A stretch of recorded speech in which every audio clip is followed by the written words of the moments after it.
Secretary, this is outrageous. At your oath of office ceremony on February 2, 2021, you said, quote, "The mission of the Department of Homeland Security is to safeguard the American people, our homeland, and our values." On the website of DHS, it describes the mission. It says the Department of Homeland Security secures the nation's air, land, and sea borders to prevent illegal activity and is focused on securing our borders and keeping our communities safe. Sir, you're the 7th Secretary of Homeland Security in charge of the 3rd largest federal department in the United States and the largest immigration system in the world. You were given immense power and an absolutely critical responsibility.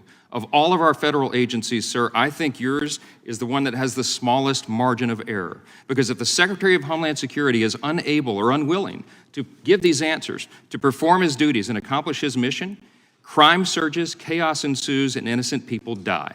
And Mr. Mayorkas, that is exactly what is happening on your watch. All of us have been down to the border. We've seen this with our own eyes, and we are outraged. And so are our constituents and all law-abiding citizens in this country. They're outraged because of your deliberate and defiant policies. These are the documented facts. We have a literal invasion of lawless masses flooding over our border from more than 160 countries. The safety and security of the American people are being directly threatened, and innocent children, sir, are being abducted, assaulted, raped, and murdered by human traffickers. Countless numbers of known terrorists and vicious gang members are clearly coming across our border and making their way into our communities all over the country. The precious treasure of American taxpayers is being used to incentivize and reward all this because illegals are given food, clothing, health care, cell phones, welfare benefits, and we also, the taxpayers, pay for ghost flights and bus tickets so they can send them around and secretly transfer these folks into all of our communities across the country. It is your policies, and because of them, that our entire country is becoming a crime scene. And we are dealing with a humanitarian disaster that would have been unimaginable just 3 or 4 years ago. Because of your policies, the drug cartels are making billions of dollars and building their empires, and they are drowning our streets in fentanyl and other deadly substances, and that has made drug overdoses, as you know now, the #1 cause of death for Americans ages 18 to 45.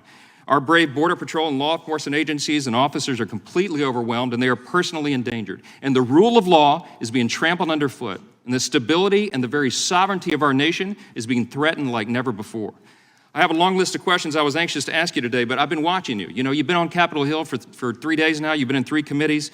You have an extraordinary talent, I think, for evading questions, and you've provided answers that are not accurate, and that's documented. You're insulting the intelligence of the American people, and you're subjecting them to extraordinary danger. This is not a game.